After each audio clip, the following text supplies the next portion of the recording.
Hello everyone and welcome. It's Shanna. I'm so glad you're here today. We are working with our crafty Advent calendar again, and we are working on day 6.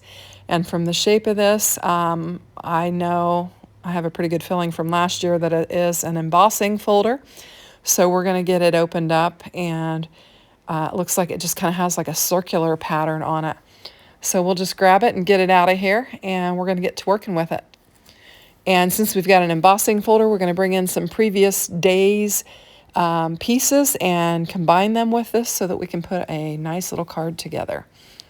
So I'm going to just take, this is just, I think I measured about 1.5 inch is what I thought we needed for this. I'm going to lay it on my glass board, and I'm kind of eyeballing it and trying to see. It looks like the pattern's about 1.5 inch. So I'm going to bring in my paper trimmer. Excuse me.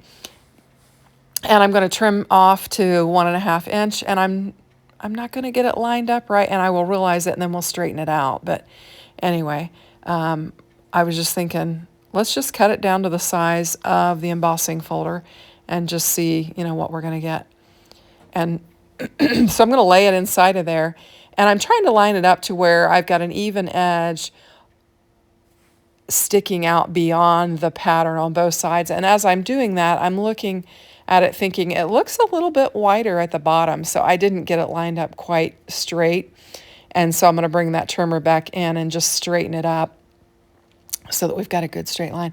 So I've got to make sure that I've got 1.5 all the way down that line. There we go. And you can see I took a smidge off, and then it'll be straight now, and we can just run it through the die cutting machine. So this is just a regular embossing folder, not a 3D embossing folder. So you just use your regular sandwich that you use for your embossing folder, which is just your platform and then one of your C-plates. So I'm just going to take the one that I die cut into and use the top one and just give it a good press. And we're going to get our design here on our little panel. Now for this one, I know that I had to make a larger envelope than what I've been using, and so I did go ahead and prepare that so that we would have it. So there we go. We've got a good press. This is Spellbinders Cosmic Sky, and I think the other one is, I don't know, Waterfall or Breeze maybe. I can't. I'll link it in the description box below. But I took that embossing folder and laid it side by side and pressed that panel twice. I had to use my bigger die cutting machine, and I just put it right on the edge and pressed it, and then lined it up again and pressed it. And we're going to have 3 rows of this. We're going to use our dark blue. I just wanted a little bit more detail on that blue, that lighter blue panel. And so instead of bringing in a full embossing folder for it, I thought we'll just use this one and we'll do it again. Now you see a little bit of a difference in the pattern there, and that's when I ran it through the die cutting machine and it kind of pressed it a little bit there. But with our design, it's not going to matter. So I'm going to cut this down. I've got a frame there that I'm going to use, a white frame that I'm going to use on my card base, and then we're going to lay this on top of it. And so I'm going to make a couple cuts on here, trying to get all the glue off my fingers. And I'm trying to cut from both sides so that we can kind of keep those 2 end panels about the same in width, and then the middle one will be a full embossed, size of the embossing folder. Anyway, so I think I take it down to 4 by 5 1/4, and then I lay it down on my little etched frame there, and I realize it's just not going to show enough of the detail of the etching that I've got there. And so I'm going to go ahead and cut it down, and I'll take it down to 3 3/4 by 5 when I do this. And I'm still going to cut from each side just to kind of keep it somewhat similar. So I'll just kind of split the difference on here to get it down to 3 3/4 by 5. And this is regular time. The video is just almost 13 minutes. I just left it regular time. Of course, I did, pause and do some die cutting of some other elements and do that embossing of that panel so that I could get it ready. And we're just going to get this down to 5. And now we've got it the size that I want it for that frame. Now that white is a little bit different than the white on I've got hammer mill card bases, and then I think that's Nina Solar White that I'm using there. for the etched panel. And I used it because when I grabbed my scraps to die cut the other elements that I'm going to use on this card, I actually used scraps of the Nina Solar White, and so I thought, well, I better bring that back in so that my whites match on the card front. So we've got our glue press. We're just going to get this laid down on here, and we're going to build a quick card.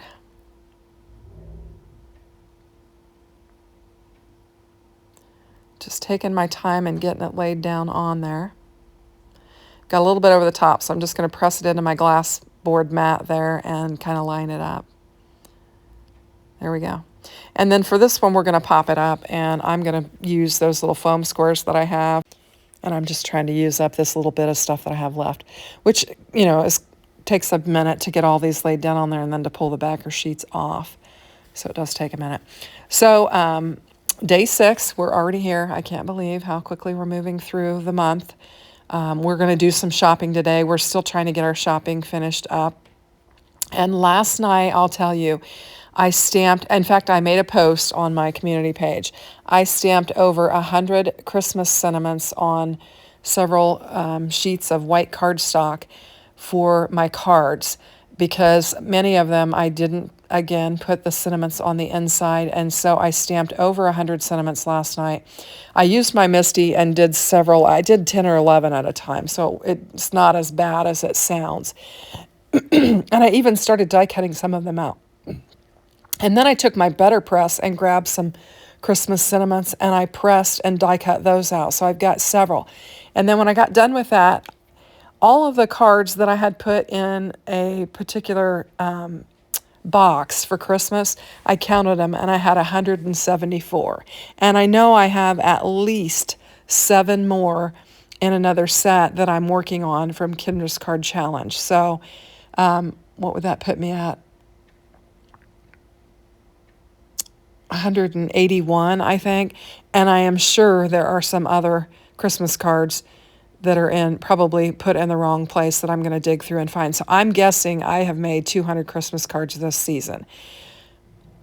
And I am planning to share those with my mom and my sister. Now, I will probably use 80 of those myself, just in the ones that I'll give, I'll send to the church, and then the ones I'll mail out. And then whatever they don't use, I want to make sure I have a supply left so that I can take to the nursing home as well. So I think I'm going to have plenty. But that's what I did last night, pretty late. I probably started doing that at about 11 o'clock last night and just started cranking them out. So I have got yesterday's florals, just the large one, and I've glued them all up, and they're going to be our focal point. And we're going to use our Hello You, which was part of our stamp piece that we got in our Advent calendar. And we're going to use these elements for our card. Now, each year I do try, as we're moving along throughout the Advent calendar, I do try to just keep bringing in additional pieces from the calendar and building upon what we have, just for inspiration, so that you'll have different ideas how to work with different pieces. And I will continue to do that this year and try to stick to, the Advent calendar pieces as much as I can. Now, I'm going to bring in some nested dies and stuff for, my layering and stuff like that, just to make it more interesting. But I will try to mix and match the Advent calendar pieces so that we can get some different ideas from a design standpoint. And for the sentiment, I took that frame that was included in there and used it, and I'm backing it in the dark blue, and then I just used the white again and used the Hello You. And this is just going to be a note card for a friend. We're going to get our sentiment laid down on there.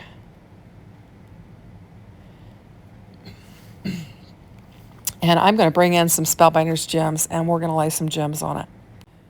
I think these are just the crystal mix is what these are. And I'm just going to get some of these, and we'll just sprinkle some on there, and it will add some shine to our card. I'm just kind of cleaning up my desktop and getting our little day 6 Advent piece laid down there.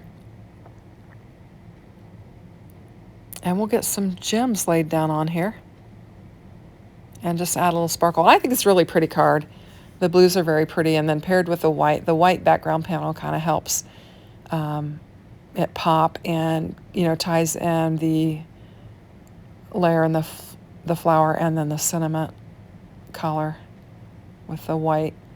So we'll just lay several of these down, just kind of sprinkle them around. And then I think that's good. I think I've got 5 of them laid on there.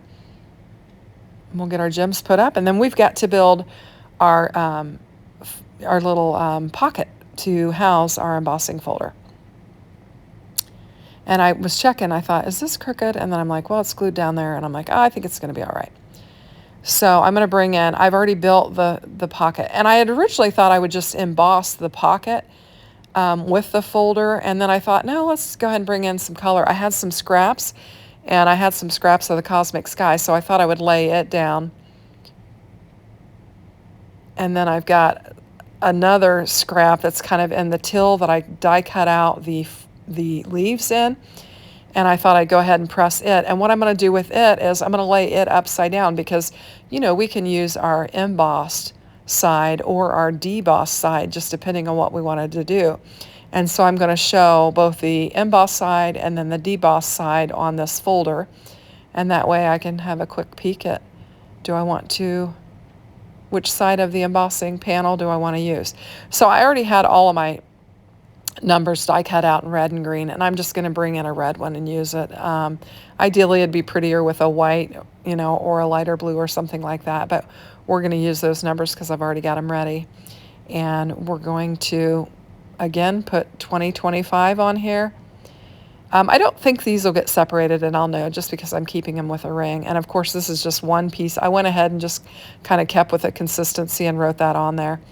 And we're just going to tuck that in. I've got plenty of room that I can hole punch with that in there. And I was just checking it. I'm just going to bring my hole punch. We'll hole punch it in. And we have got our storage. And there we have it. So there's day 6. We've got an embossing folder. I hope you like it. Here's a picture so you can see a close-up. Thanks for watching, and I'll see you again tomorrow for day 7.